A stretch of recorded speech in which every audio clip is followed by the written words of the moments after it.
Muy buenos días. Ya estamos a jueves. Dios mediante hoy estaremos viajando con mi esposa hacia Toledo, al Congreso con la Iglesia Vida Nueva, el pastor José Manuel Sierra y los hermanos de distintos lugares del mundo que se van a congregar allí. Esperamos compartir un fin de semana de muchísima bendición, llevando la palabra y recibiendo la palabra también. Orad por nosotros.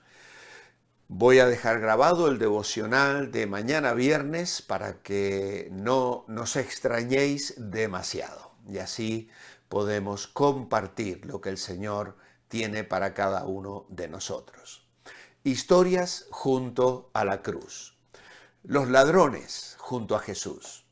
El Señor Jesucristo no murió solo. Si espiritualmente hablando murió solo porque sus discípulos le habían abandonado y hasta su padre le dio la espalda al punto que dijo, Dios mío, ¿por qué me has desamparado? Y sobre todo porque lo que tenía que hacer debía hacerlo solo. Pero hay un sentido en el que no murió solo. Le acompañaron otros dos hombres que fueron junto con él por las calles de Jerusalén, por la puerta de la ciudad hasta llegar al lugar de la crucifixión y desde allí a la muerte. Aquellos dos hombres, al igual que Simón de Cirene y algunas de las hijas de Jerusalén, los soldados que ya hemos meditado en el día de ayer, estuvieron, aunque fuera sin querer, junto a la cruz. Y nosotros estamos meditando en sus historias. ¿Quiénes eran aquellos dos hombres que fueron crucificados juntamente con el Señor sin darse cuenta de que ellos le convertiría en dos de los más famosos condenados a muerte, aunque son anónimos, no sabemos sus nombres? ¿Qué se sabe acerca de ellos y qué podemos aprender en el relato bíblico acerca del final de sus vidas? Bueno, en primer lugar, que eran delincuentes. La palabra que usa Lucas para describirlos es la palabra malhechores en Lucas 23:32. Se trata de una palabra general, eran delincuentes, criminales. Mateo y Marcos son más específicos y les llama ladrones.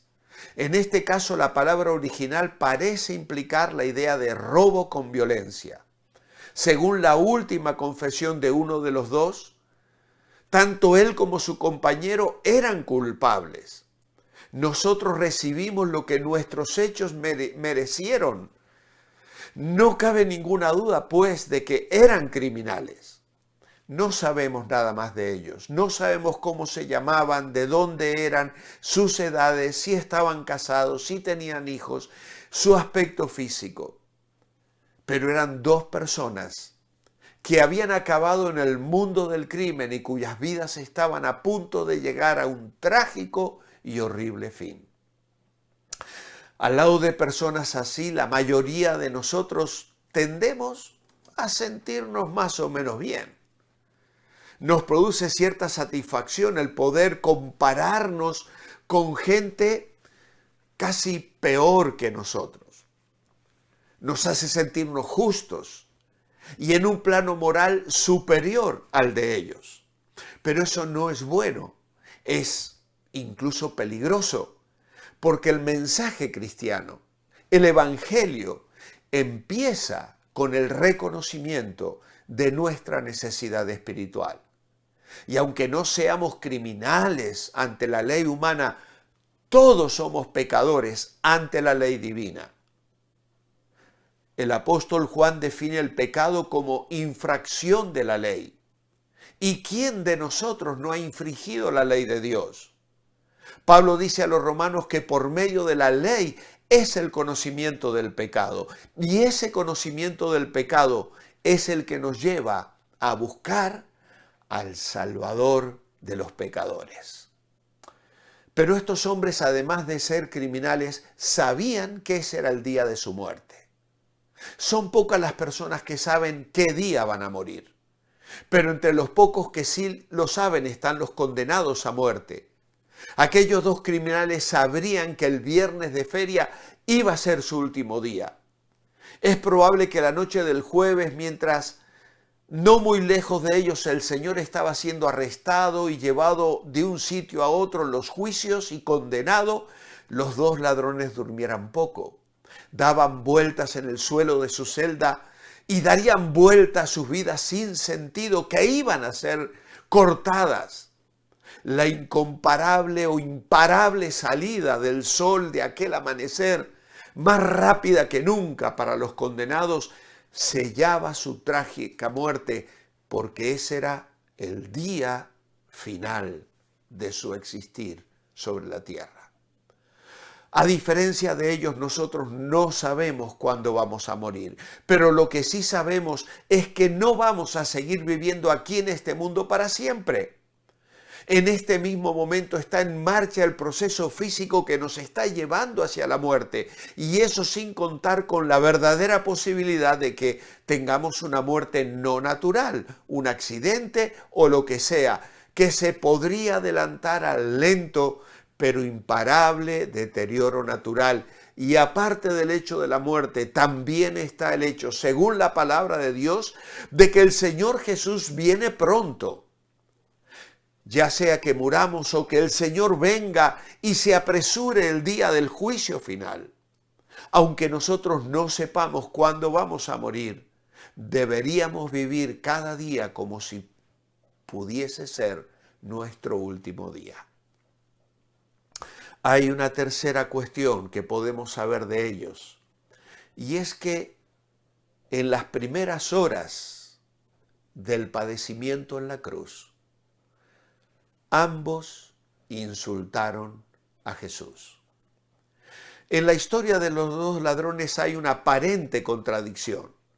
Mientras tanto, Mateo como Marcos dicen que los dos injuriaban al Señor. Lucas luego nos informa que uno de ellos le injuriaba, pero que el otro reprendió a su compañero por hacerlo. Lucas 23, 40 y 41.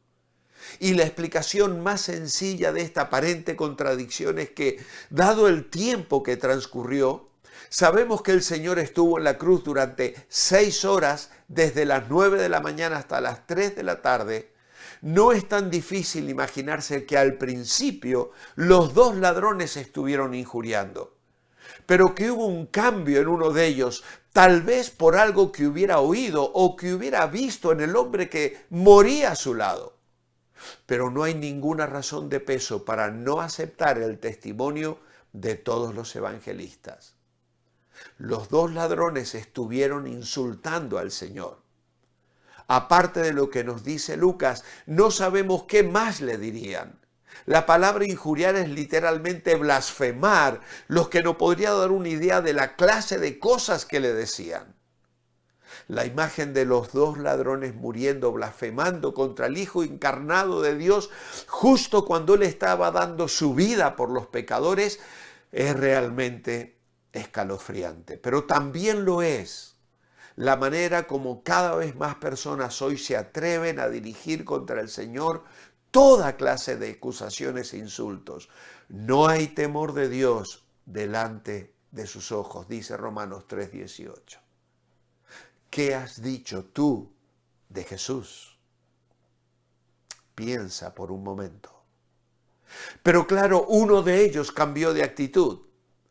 Y esto, sin duda, es lo más sorprendente y lo más sublime de la historia de los dos ladrones. Solamente Lucas nos lo cuenta, pero su testimonio es fiable y suficiente. Uno de aquellos dos hombres, aún siendo lo que era, después de haber unido su voz a la de su compañero para blasfemar al Señor a la cara, y cuando le quedaban solamente horas de vida, se convirtió, se arrepintió y creyó. Había empezado el día con un pie en el infierno, pero lo iba a terminar en el mismo paraíso. En pocas palabras, ¿qué es lo que vemos en la conversión del ladrón? Reconoció su propia culpa y la inocencia de Jesús.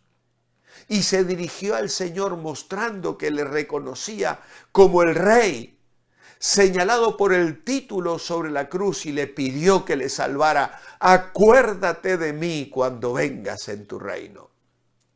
¿Y cómo debió de sonarle ante la muerte la respuesta clara y contundente del Salvador moribundo que le decía: hoy estarás conmigo en el paraíso? Hay un dicho famoso y acertado respecto a que uno de los dos ladrones se salvó para que nadie careciera de esperanza de salvarse, pero que se salvó solamente uno de los dos para que nadie diera la salvación por hecho. Sin duda, la conversión de aquel ladrón es un caso que nos llena de esperanza. No conocemos ninguna buena obra suya, pero sí sus obras malas. No parece que hubiera sido un hombre especialmente religioso, aunque sí creía en Dios. No le dio tiempo a ser bautizado ni a mostrar la sinceridad de su nueva fe por medio de una vida transformada. Simplemente se convirtió y luego murió. Y en esto hay esperanza para cualquiera. ¿Qué hay que hacer para ser salvo? Solamente creer. Creer en el Señor Jesucristo es lo único que este ladrón pudo hacer y lo único que tú y yo tenemos que hacer. Mirar directamente aquella cruz. Y desde la cruz Él fue al paraíso y nosotros creemos que como Él creyó, en el mismo momento de nuestra muerte y cualesquiera sean nuestras circunstancias, iremos inmediatamente al mismo sitio a donde el Salvador nos garantiza que estaremos todos los que hemos creído en Él. Aquel día sobre el monte Calvario murieron 3 personas. El ladrón no arrepentido murió con pecado en él y sobre él. El ladrón arrepentido murió con pecado en él, pero ya no sobre él. Y Jesús murió con pecado sobre él, pero no en él. Al que no conoció pecado, por nosotros lo hizo pecado, para que nosotros fuésemos hechos justicia de Dios en él. 2 ladrones murieron junto al Señor aquel día, pero experimentaron 2 destinos diferentes. Llegaron los soldados para quebrar las piernas de ambos, para acelerar su muerte. Y cuando lo hicieron, uno de ellos se encaminó al infierno, cargando con sus pecados en él y sobre él. Pero el otro murió encaminándose al paraíso, prometido por Jesús, porque si bien moría con pecado en él, ya no estaba sobre él, porque su pecado Dios lo había colocado sobre su propio Hijo, que moría junto a él en aquella tarde trágica, pero esperanzadora. Si hoy llegara el día de tu muerte, ¿cómo morirías tú? Con pecado en ti y sobre ti, teniendo que pagar la justa condena del pecado, que es la muerte eterna y la separación de Dios. O morirás con pecado en ti, pero no sobre ti, porque hubo otro que lo pagó, otro a través del cual Dios te mira, otro que murió para que su justicia, impecable y pura, fuese tomada y colocada sobre tu vida para tu salvación. Te invitamos hoy a creer en Jesucristo, que sea una Semana Santa nueva y diferente para ti, porque has puesto tu confianza en Jesús, tu Salvador. Que así sea. Amén. Os espero mañana viernes, aunque yo estaré en Toledo, Dios mediante. El Señor os bendiga, porque os mantenéis bendecibles.